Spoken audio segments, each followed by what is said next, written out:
Joining me now is former Kansas Governor Kathleen Sebelius, who served as Secretary of Health and Human Services in the Obama administration. You could almost see Secretary Sebelius, Tom Tillis's face start to harden as he continued to reel off conspiracy theory after conspiracy theory. We showed one of them, but then he named a bunch, and then Tom Tillis just interrupted and said, okay, I think we're done here. We're just going to move on. You know, I mean, what did you make of these hearings today, if you had a chance to see much of it? Well, I think what RFK Jr. demonstrated today, which he has demonstrated over and over and over again, is that he has very strong opinions about a lot of things he knows very little about.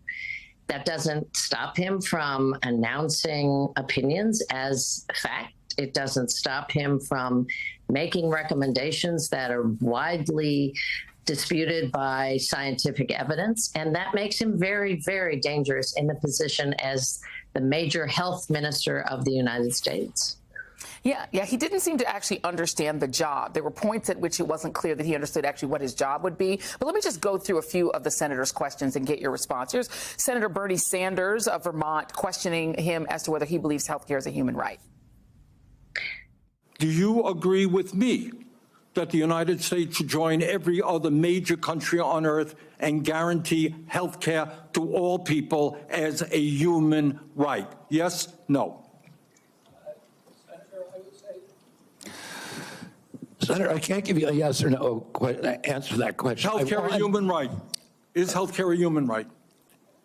In the way that free speech is a human right, yeah. I would say it's different. In other words, no. He also was not able to respond fully to Senator Sanders grilling him about the organization that he created called Children's Health Defense. He created the organization, a nonprofit that launched lawsuits against the federal government over vaccines and which sells these onesies. I'm going to put them up on the screen that tout babies bragging in their baby onesies about not being vaccinated.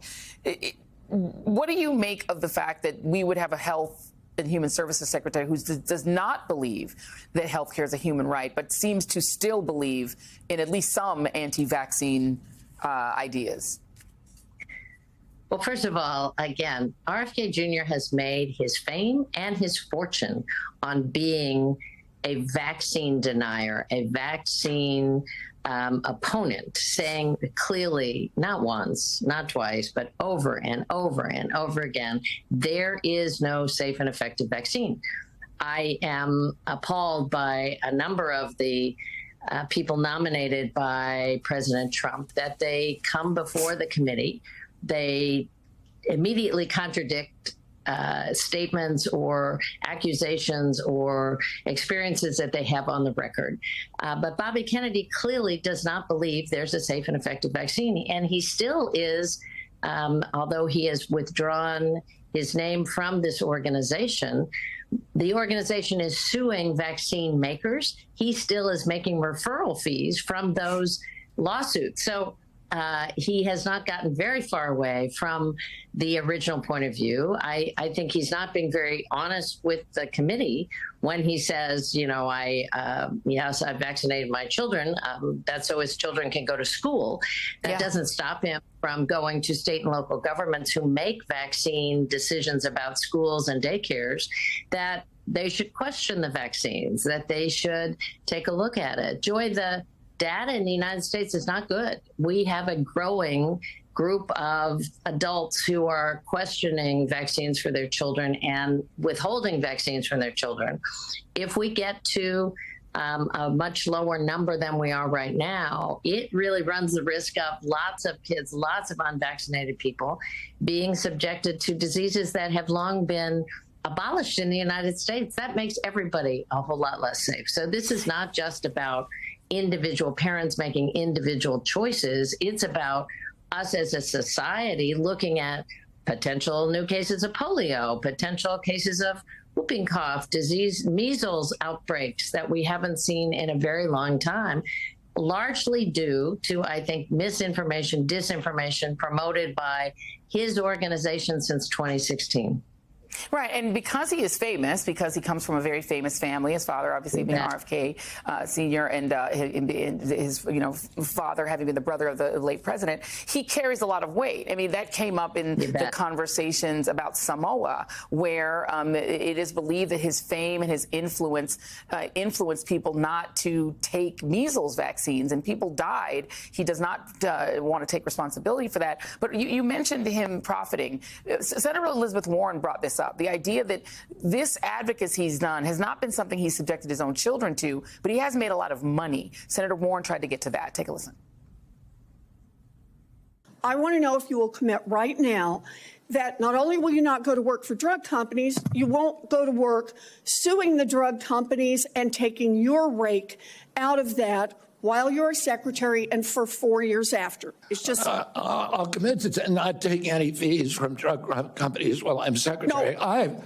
I'm asking about fees from suing drug companies. Will you agree not to do that? You're asking me to not sue drug companies? No, I'm asking you to commit right now that you will not take a financial stake in every one of those lawsuits so that what you do as secretary will also benefit you financially down the line. I'll comply with all the ethical guidelines. That's not the question.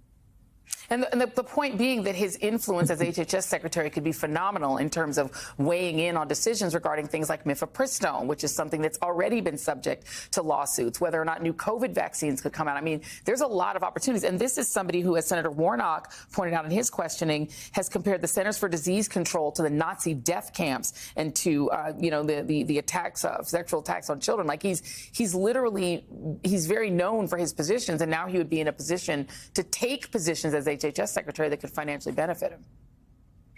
Well, not only the financial benefit, and clearly he won't answer Senator Warren. No. He will continue to accept contingency fees. He's already been paid, according to the public statements that I read, over $800,000 for referral fees.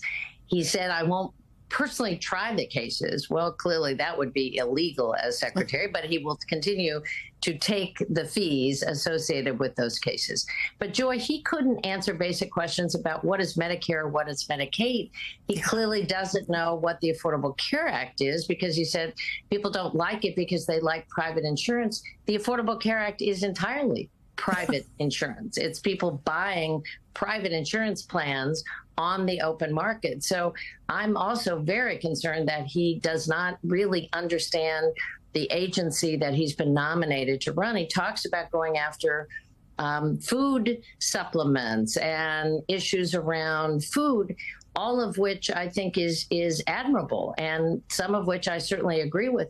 Most of that policy is in the Ag Department, not in Health and Human Services. So maybe he's been nominated for the wrong cabinet post. I'm not quite sure, but he doesn't understand this cabinet post very well, and the positions that he has are terrifying. That, I think, was very clear. He seemed to be a bit of a fish out of water. Former Secretary, HHS Secretary Kathleen Sebelius, thank you.